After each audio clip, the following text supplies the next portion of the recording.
Ancestors, we ask that you come and sit with us as we work through our sacred relationships this week. Throughout this month, we've been reminded that our womb is a sacred nest in which we hold our relationships. Let us allow no one to enter into the womb of our mind, the womb of our heart, or the womb of our womb, unless they are at their best, pure and clean. Let our wombs speak peace to all of our relations, so that our relationships can speak peace to our wombs. Bless all of our relationships. Ashe.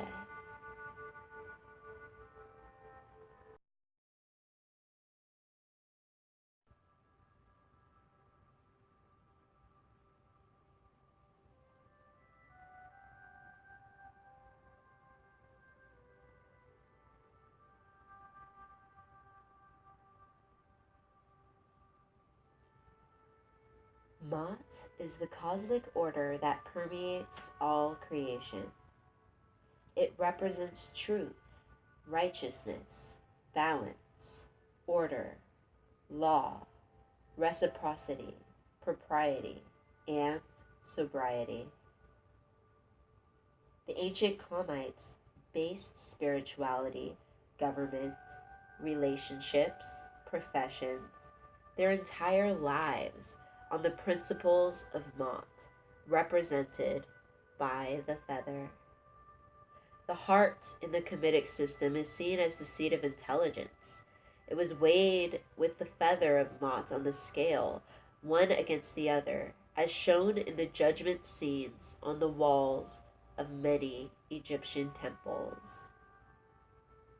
The Kamites believed that if your heart became burdened through life's lessons, then the scale would be out of balance, opening the way to illness and plague. But if your heart maintained balance with the feather on the scale, then you would be in harmony with life, for your heart would be equal to the lightness of Entur, the one most high. Then you would be free of disease in body, mind, and spirit. Our ancestors believed that the heart is the gateway to our higher self. They recommended that we check our hearts daily to be sure that we maintain this high spiritual state of Ma'at consciousness, for it is through Ma'at that we will experience heaven on earth. It is through Ma'at that every yoke that oppresses will be broken. In your left hand, take a clear quartz crystal or your preferred crystal and visualize a bright light. In your right hand, hold the feather of Ma'at. Now begin. If your heart is heavy due to accumulations of life's challenges, it will create depression, cancer, heart attacks, strokes, premature death, or a life full of anxiety, stress, and pressure. To keep the heart center clear and clean and filled with beauty, light, and vitality, neither an individual nor a community may continue to harbor past painful experiences. You must accept that every lesson is a blessing and that every experience you receive has given you deeper insight. In order to keep the heart as light as a feather and in a balanced state, we must remain in an active state of meditation so that Spirit may continue to reveal to us the divine plan of all circumstances. A light heart is reflected in one's peaceful state of body, mind, and spirit. Those who are in a state of Ma'at experience contentment, compassion, wisdom, and the constant inner freedom to manifest their life's purpose. Once in this divine state, one tends not to waver, regardless of the mood swings of other people or conditions.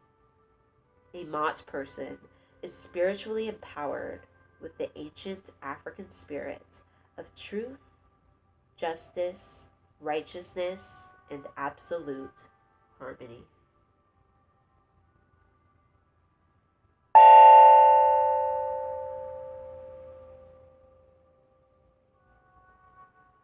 Sit quietly for a few moments and connect to your heart center.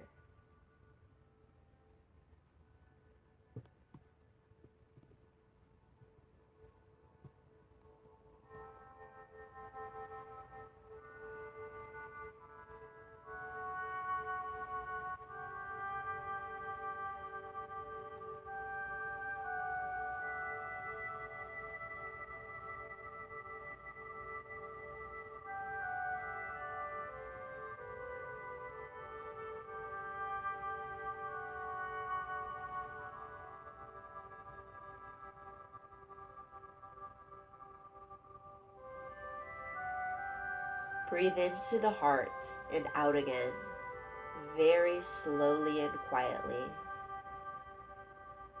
Do this 7 times, for 7 is the number of the Spirit.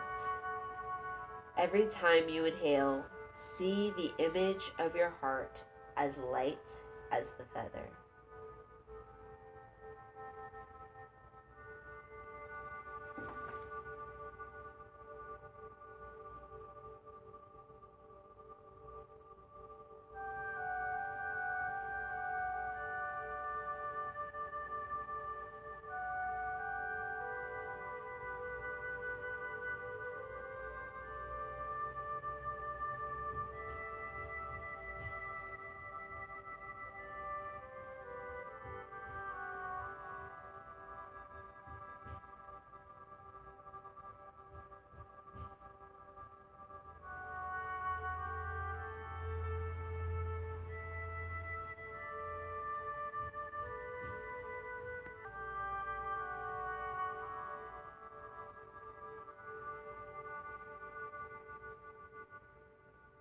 With each exhalation, release from the heart center in degrees or all at once emotions of anger, depression, disappointment.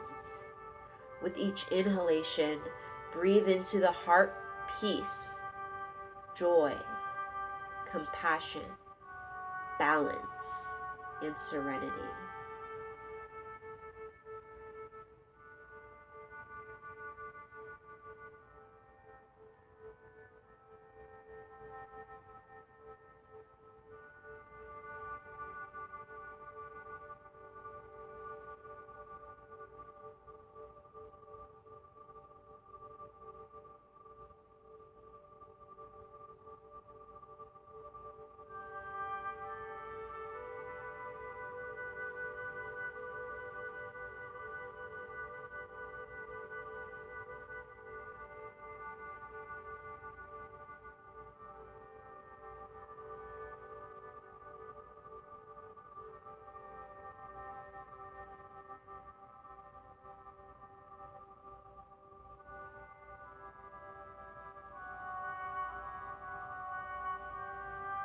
Repeat this Mott affirmation after me.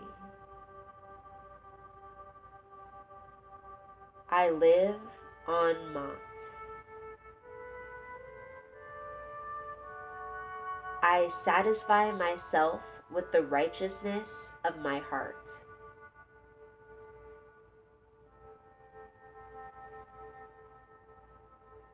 On the walls of the pyramids, the heart and the feathers were weighed against each other.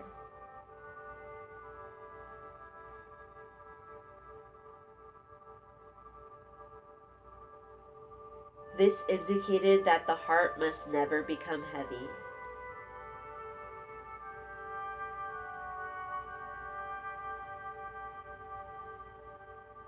It must always be in balance, be as light as the feather.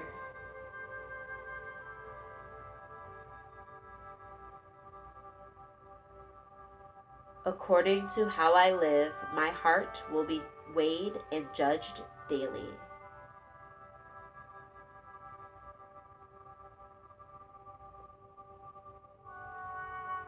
Whatever I carry in my heart will be revealed in my life.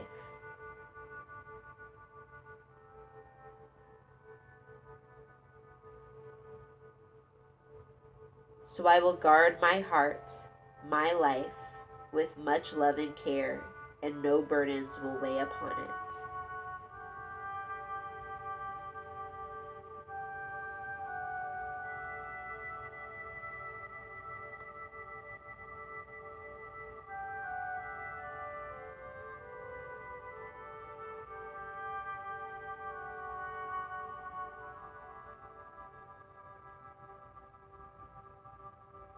This mott meditation should become part of you all the days of your life so that you will be disease-free. When the heart center is light and in balance, then you can experience the inner freedom that takes flight above the denser spirits of pain, challenge, and disharmony. So this week's card is Nayami Duya, and it is the God's Tree and Altar card. It means, or should I say symbol, it's not about the card, but the symbols for this deck. It says Nayami Duya is a sacred spot where rituals are performed. Erected in front of the house or compound, it is crafted from a tree that has been cut where 3 or more branches come together. So it is a living altar made from a tree in a specific place. And so that's beautiful, not just because that's such an intricately beautiful thing to do. It's something that you'd have to return to, put your energy into, right? And that your children would be able to do the same, right? But also it's beautiful because it reminds you of the qualities of Black folk that kind of don't change wherever you research, and the trees and the utilization of trees and tree energy is something that you see all throughout the diaspora as well as the motherland where these symbols are from. So let me see here. It says here, this symbol represents God's presence and protection. Ancestral and deity worship is the cornerstone of empowered living. Create, revisit, or boost your altar. The creator or ancestors and guides need to be revered and connected with in a sacred space dedicated to their worship. So this can be a symbol you use to help rededicate yourself to your rituals, to protect your space, to create and or maintain an altar. I don't know why it's like shining like this. What's exactly, I guess the sun is like hitting my camera perfectly. So this would be a really beautiful symbol to draw on your altar in chalk, right? We've talked about making your own chalks. I'm pretty sure we've talked about that months ago. We talked about making your own chalks and the uses of that to draw on your altar. And that would be this. I think this would be the perfect symbol to draw on your altar, especially if you're just looking to consecrate the space, and mark it for what it is, or do something similar of that nature. I also think this would be a really beautiful thing to symbol to carve into a candle if you're just looking to renew your faith. If you don't have something specific beyond just trying to connect with your ancestors, spirit guides, deity, whatever it is that you're working with at that time. So our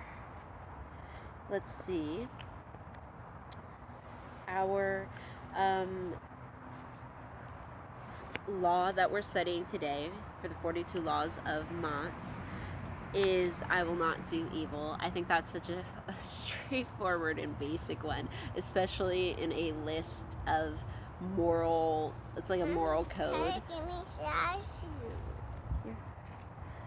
Especially when you're just have like a list of a moral code, I think not being evil is probably about as basic as that can get. And I think when the laws are referring to evil, they're talking about your base intentions for things, making sure your base intentions are not just based in malice, destruction, chaos, making sure that the root of all of your actions truly has goodness. It's for a good result. And it's not just purely a selfish, egotistical good result. It is a good result, generally speaking. And I think, we all do have that code within us that knows right from wrong. And it really is a personal choice to choose to morally live your life in a way that promotes balance, promotes peace, promotes wellness, promotes good. And so, yes, that is our reminder for this week. I will not do evil.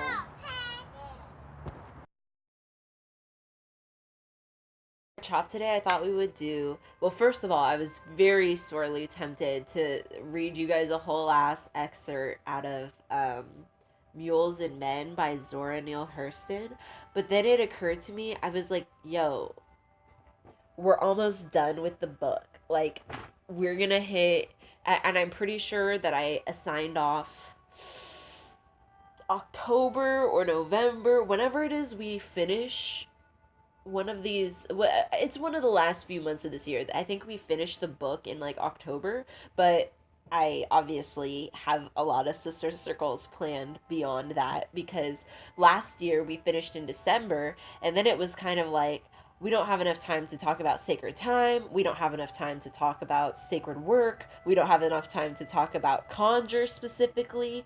So, which I mean, a lot of this is root work, conjure adjacent, but still. But last time we started in like February, end of February, I believe. So we had a few extra months this year. Sorry, I'm still draining, y'all. But yeah, sorry. I'm definitely still sinus, it's the bitter end. It's the bitter end of the sickness. So, yeah, basically, I was like, I'm not gonna waste the good stuff now. But yeah, we'll get to, we all in good time. We'll get to those things, and you guys will hear me read some really amazing initiation stories. And other things from books that I feel like are relevant.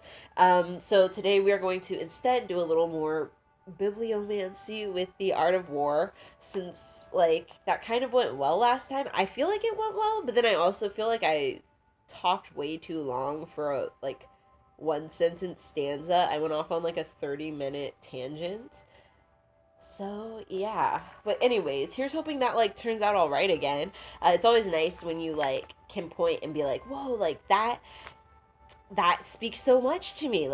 It's wonderful. But then sometimes, with bibliomancy and with tarot, I'm sure, and other things, other forms of divination, you get an answer and you're just my favorite thing to do with my deck is just, I'll get an answer and I'll be like, can you explain all of this? And I'm about to pull 3 more cards. Usually that works for me though. Usually if it's I have zero clue what's happening and I ask the deck to clarify and I can put them out, it just takes a little more time. And I think it's the same with bibliomancy. You can't really ask for more clarification. You can read kind of around it and try and see what ideas come up, but it can be a little difficult. So anyways, excuse all the pausing in the video. That's me blowing my nose because like I said, I'm draining down. All right. I feel like my kneecaps look so suspect and strange, but we're sitting here because my tablet is at 10%. And yeah. I'm really excited though. This morning I managed to wake up a little bit before the kids and made the meditation video with minimal interruption, which is great. Minimal interruption is about all I can hope for. With twins in the house past 7 a.m. So I did it, y'all. Oh, I feel like I never show you like the bowl. Who knows what I'm smoking over here. And in fact, I should probably start doing the roll of the joints again. Wasn't that fun? But I remember the reason why I stopped doing that is because something about smoking like lavender. I don't know what it was actually. I'm not sure which herb it was. But if you'll remember, like, if you were here last year, I would roll these like joints with tree and a bunch of random herbs that was from like a smoke mix that I got from somebody. And it was supposed to be like a spiritual smoke mix, which is why I chose that one of all of her mixes. But it would definitely take my mind to another place. Like I would do our chop break, and this is back when I would be live. So like back when I could be live. And basically it was like I would just like do the chop and then I would try and keep going, and then it would occur to me I like had either spaced out for the last 30 minutes or I couldn't remember it, or like it was like I could remember it but it was like, did that just happen, or was I just sitting in an out of body experience with myself in the sister circle? So anyways, I have to be careful about smoking all those random herbs, those calendula, lavender, rose petal mixes with the mugwort and the, I don't even know what other things they put in there. Shit, the mallow root. I don't even know. They, there's so many herbs you can smoke out there, and they all do something, and so it can be a really amazing experience. And I started doing that at the altar. But I stopped doing it with y'all. We should totally go back to smoking those joints with the herbs inside. Do any of you guys smoke herbs? I feel like whenever I say that to people, they're like, lavender? You smoke that? So anyway, have any of you ever smoked herbs that's not herb? Let me know. Let me know so I don't feel so alone.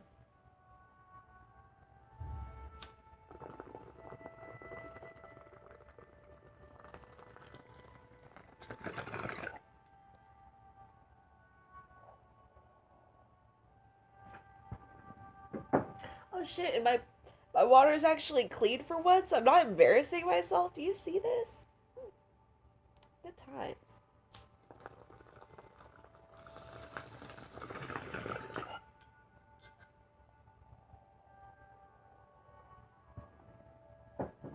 Yeah, but I still have this music playing in the background. Hope my channel doesn't get my video doesn't get taken down. Jeez. Anyway.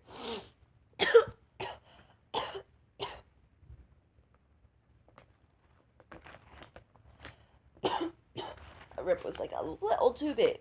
Okay.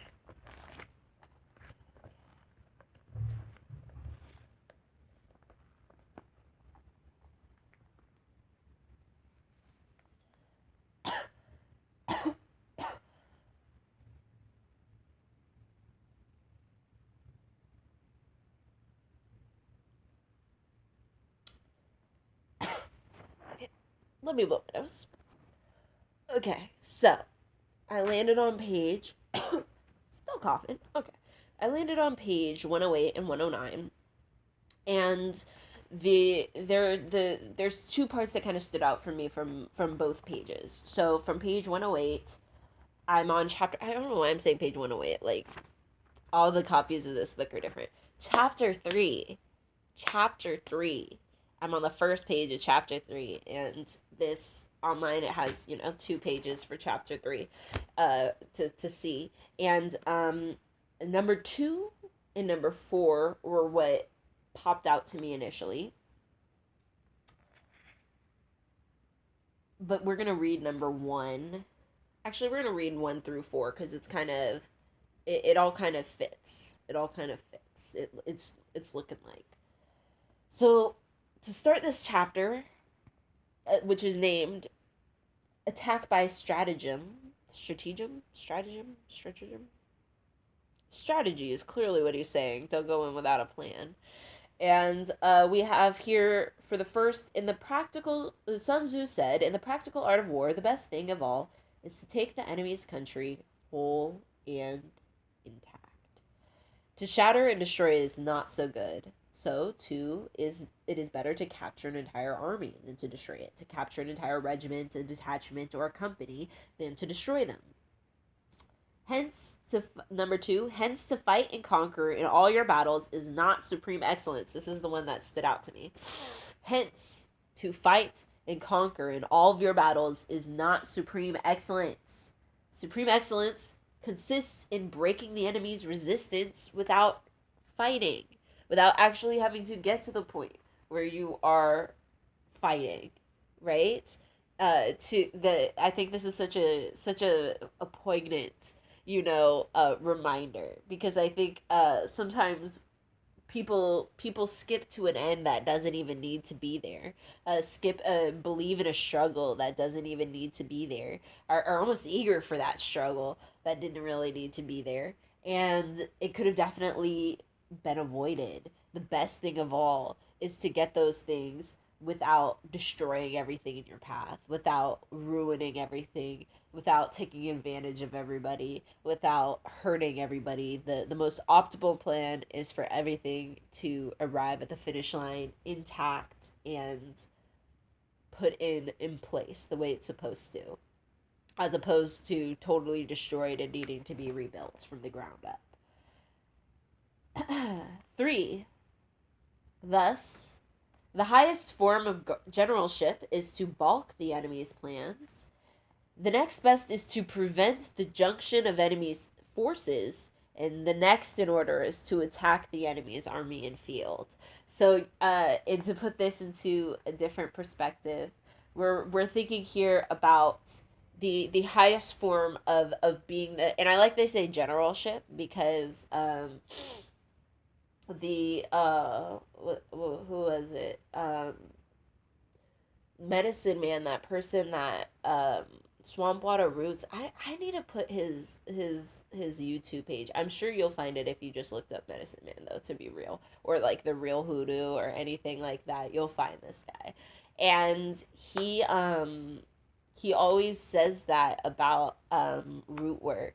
He says, like, you're the commander, you're the highest, you are the one in charge. The only person higher than you is your ancestors. There's no need to feel smaller than others, because you are a commander, you are a general. And so, like, that's why I think it's really nice to look at Sun Tzu's The Art of War for some of this, is because it puts you in that mindset of somebody who is in control, who is playing the cards, who has cards to play, because a lot of times people start to feel like they have no cards, they have nothing left.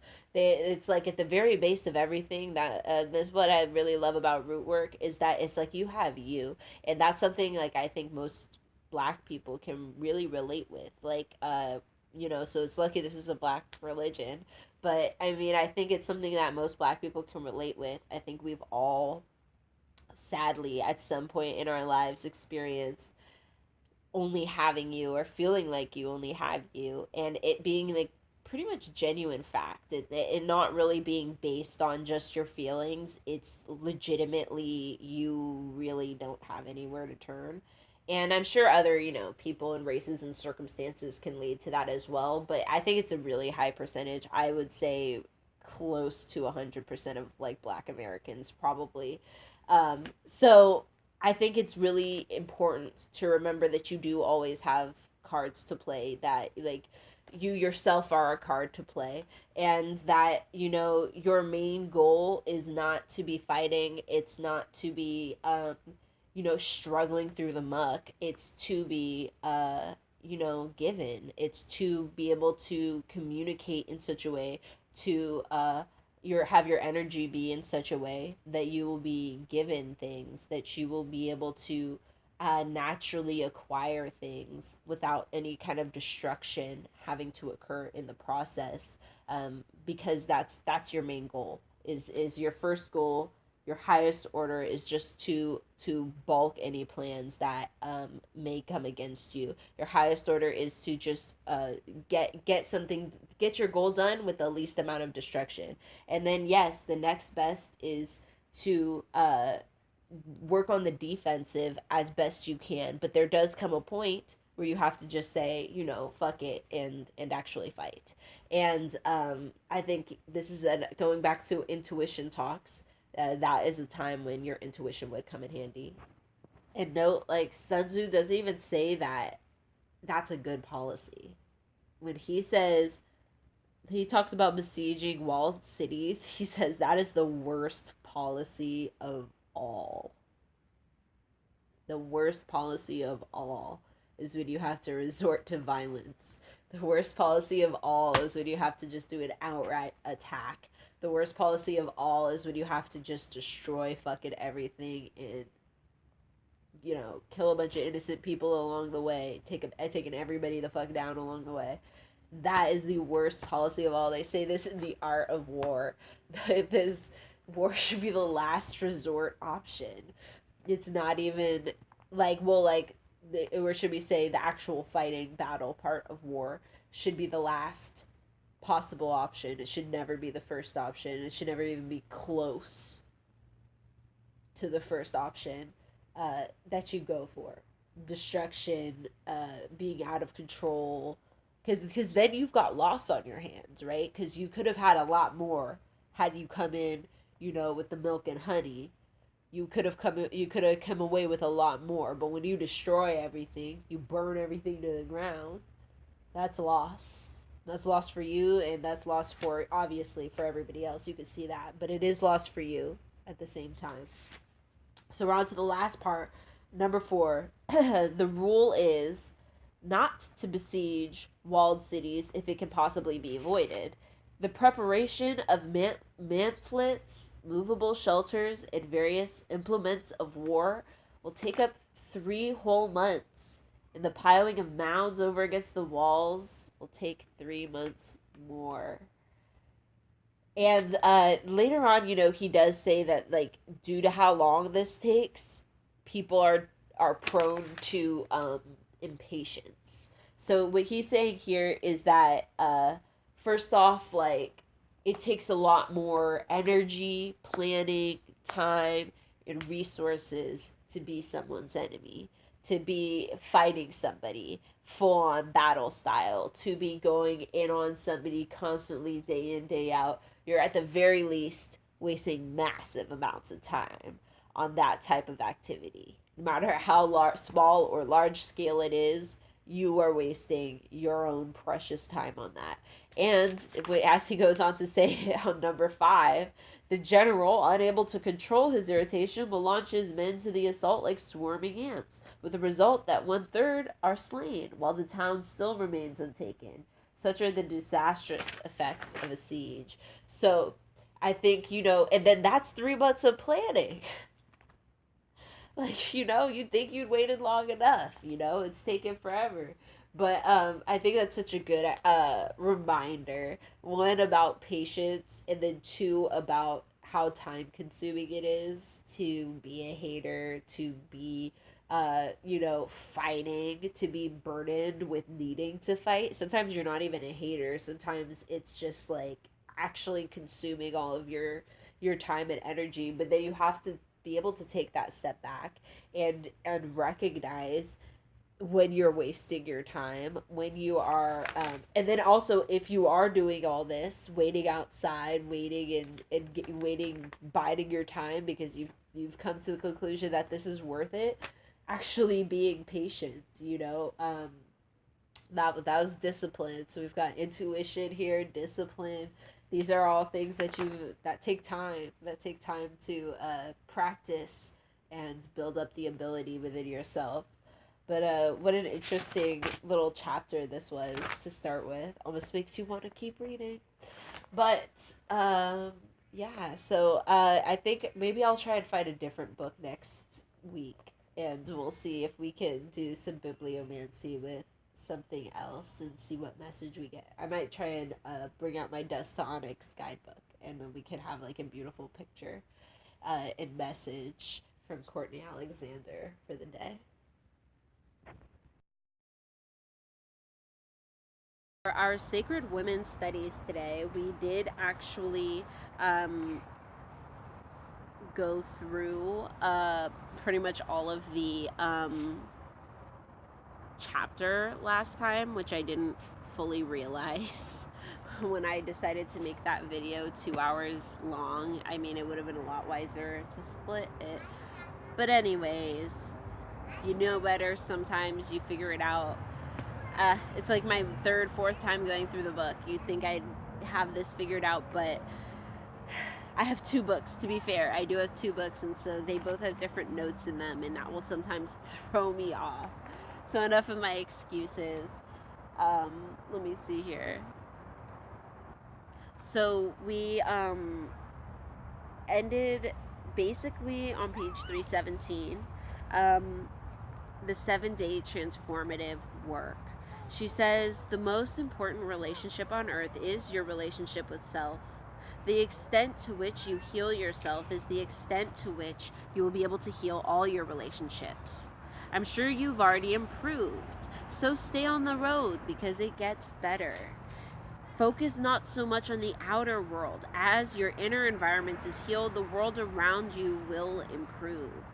And I do want to say with that is that, one, don't expect so much change around you so quickly, especially if you've been operating under different modalities this whole time, you know what I mean? And then all of a sudden you're trying to think like a root worker, you're trying to think like a conjure woman, you're trying to think like a sacred woman, and it's a lot.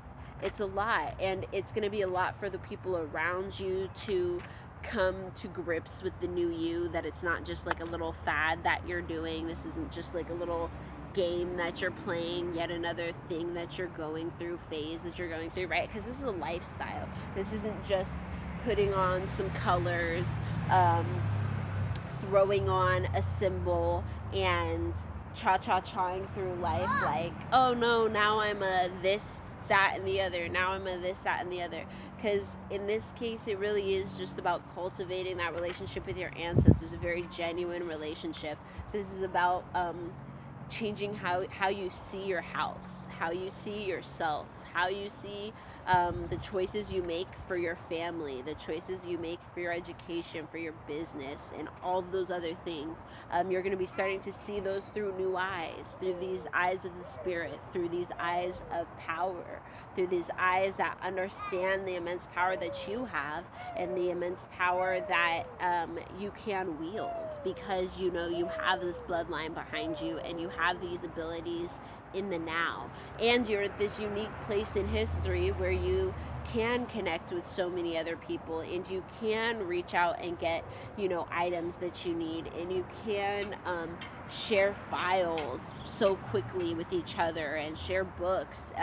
Speaking of which, don't forget to go on patreon.com/Sacred Sister Circle and donate $1 and look at all of the books and articles, PDF files. I have so many things there, many of which are conjure related, Black American history related, nature veneration related, occult related. So if you are just somebody who would like to get some of those like actual PDFs in your hand, maybe you're the type who likes to just print them out at home and flip through them and make your own books. Maybe you're the type who just reads them on your phone and goes through different files at different times.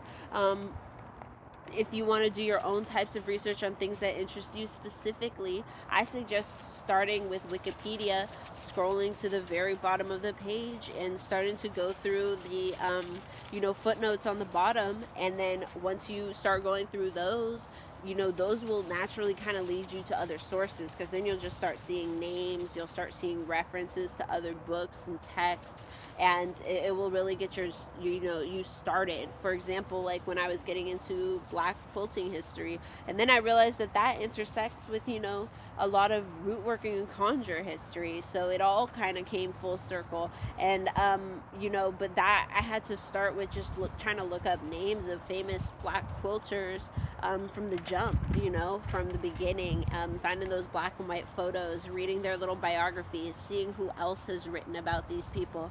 There's also the, I want to say it's called archive.org. Is that even how you say archive? Me and my words. Anyways, that's like a free database, and they got a lot of stuff on there too. Basically, to make a long story short, the research is, you can be doing the research if you want to be doing the research, but it all got to start in here. It definitely does. It's not gonna just, you got to be working from a genuine place. You got to be working from a place that's not trying to whip yourself, not trying to be the best, compete with people. You're just trying to do you. You're just trying to learn, grow, heal, connect. And when you're coming from that genuine place, not just trying to don an aesthetic that isn't yours, but genuinely trying to blossom who you are from the inside, people will feel that. Eventually people will feel that. And I think that's the most important lesson to remember, is that while you're on this journey, is that you are trying to blossom you from the inside. Be genuine with yourself when you really don't like something, or when something's really not you, because that's really important. So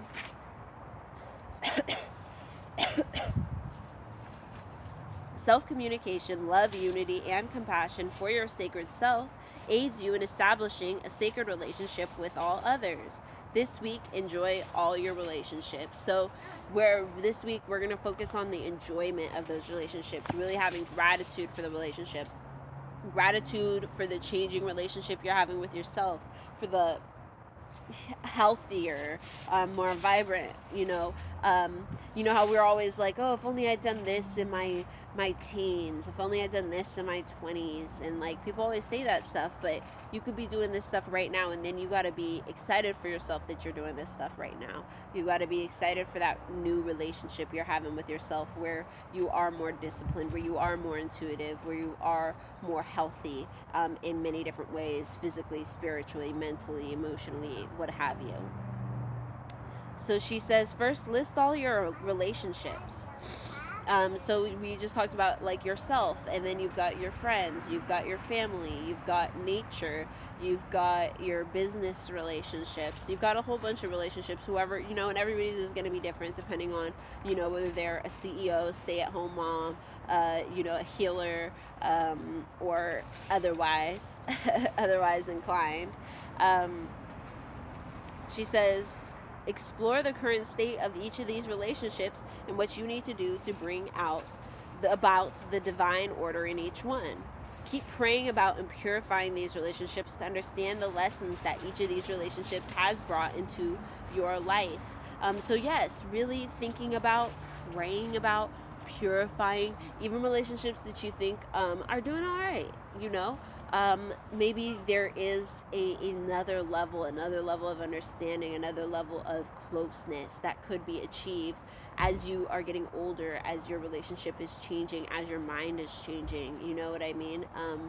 It's interesting because I think a lot of people do remain stagnant in relationships and forget that just simply as the years pass by, you both change, and there's new things to get close about, new things to learn about each other, new things that have, changed over those years naturally. It's just the way things are. So, and then also thinking about the lessons that each relationship brings to your life is a really beautiful, powerful way of thinking about your relationships as more than just, something that just happened to pop up in your life, right? Practice forgiveness of self and others as you do your daily altar work, so that you're spiritually cleanse your heart and all of your conditions. So the part about forgiving yourself, I think, is big, because like I said, this isn't a self-flagellation thing. This isn't oh, I'm a sinner. Yesterday I wasn't a vegan, so I'm not a sacred woman. yesterday I argued with my kids, so I'm no longer a sacred woman. In reality, it's about forgiving yourself. It's about forgiving others. All right, because it spiritually cleanses your heart and all your conditions when you are in an active state of forgiveness, of releasing, of not holding on to these pains. And that doesn't mean that you forget what people are like, you know what I mean, and continue to put yourself and others in situations where they can get caused harm. But it does mean that you are willing to release that burden, and you're not willing to carry it with you constantly and all the time, and that you are in an active state of forgiveness, of in the now, of being able to operate in the now, because you're not so held back by the past. And then I think also, when you're not willing to self forgive, that's when you start falling into old habits, because you're like, I'm not even worthy of doing right by myself, sadly. So we're going to go on. We have process old hurts from unhealed relationships by placing photographs of those who need forgiveness on your altar and chanting, "Love holds no grievances. What's past is past. Love holds no grievances. What's past is past." Now, the conjure woman in me wants to just add to that. Some people do not need your love. You know what I mean? So you may release and then forget about it. Like, there are some people that you should not put their picture on your womb altar, on your womb mojo bag, on your any kind of altar, on any kind of sacred space to see at any time of your life. You know what I mean? There are some levels of abusers, neglectors, manipulators, who just you don't even need to look at their face. But there are people who it would help to look at their face. Sometimes when I've been really upset with my husband, I put a picture of him that looks very cheerful, very happy, very vibrant, and it reminds me of why I love him, and it helps me to soften my heart towards him during those times where I'm just like, I am not letting this go, and it should probably be let go by now. And or if I want to put a little extra of that juju in my marriage for that moment, that's another thing I'll do, is just put that picture there so that my heart is already softened towards him. My energy is already softened towards him in that situation. And I think the same can apply here towards your other relationships. Having that picture in a prominent place where you can see them, be it your phone or your altar, what have you, and so that you're constantly reminding yourself of the forgiveness, of the love that you have in this relationship to carry it forward. All right. Perform 7-day prayer work for sacred relationships. Place a photo of your mother and father on your altar in a beautiful frame. Write a love letter to your parents, expressing all the gratitude that you have for the relationship that birthed you. Even if right now you don't feel the emotions expressed by the words, writing the letter will help begin to heal your heart, for once you come to grips with the foundational relationship in your life, that of your parents, then all other relationships will prosper and give you hotep. So this is a very interesting one that it's a very interesting one, because everybody's parents are just have such a unique story, right? Some of our parents, fell in love and were high school sweethearts and got married and had us, right? Some of us were not at all birthed from a situation of love, but it was a relationship, and it did involve a form of procreation. And so, really writing that letter between your parents, one that does express hopefully the happiness and love that they felt at that time, or at least the valid emotions that they both felt at that time, will help you to really understand and forgive and release from that foundational relationship that did form you as a human being. So really taking the time to analyze that. I like this one because it goes straight to the very beginning. A lot of people, when they think about relationships, they don't even think about that. They don't even think about the fact that a relationship formed them. I think it was, what was I just watching? Oh, I watched this YouTuber called, I want to say he calls himself Outlaw Mode, and he rags on people fashion wise. I think he was the first non-black YouTuber I ever followed, and that's this year. Anyways, I love his sassy, what does he call himself, sassy bitchy analytical attitude. He was talking about Taylor Swift. He was ripping her a new one because her merch is embarrassing. Tyra, stay on the grass, please. So he's and he plays a clip, and I want to say that we'll go home in just a second. And I want to say it was like Taylor Swift and Stella McCartney. And Stella McCartney made half a mention of the fact that people's parents had to have a sort of loving relationship to get them there. And the room, no, not with all this. What is this? I'm not taking that inside. And the whole room of adults got so squeamish. They were like, oof, oof. They did not like it. So, but it is important to focus on that relationship. It's a very beautiful one.